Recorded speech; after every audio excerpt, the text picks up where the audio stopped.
I am the Tofu Golem. Please enjoy the video. You begin by opening the Start menu immediately. This puts you in control.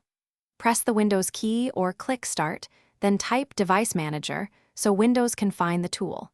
You do this because the search indexes system utilities faster than navigating Control Panel manually. Once you see Device Manager and results, pause to confirm the icon and name if you prefer a quicker route. Right-click the Start button to access the Power User menu and find Device Manager there. After selecting Device Manager from search results, it opens a hierarchical list of hardware. You may need to accept a UAC prompt to run as administrator. Do that to make changes later. Once open, expand the relevant category, like display adapters or network adapters, so you can see individual devices.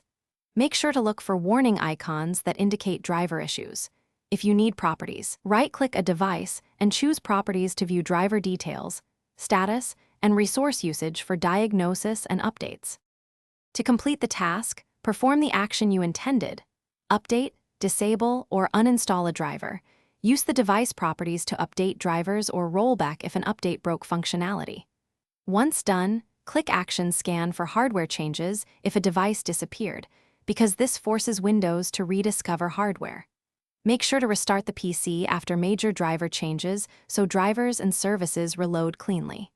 If something goes wrong, boot into safe mode to uninstall problematic drivers and restore stability. Thanks for watching.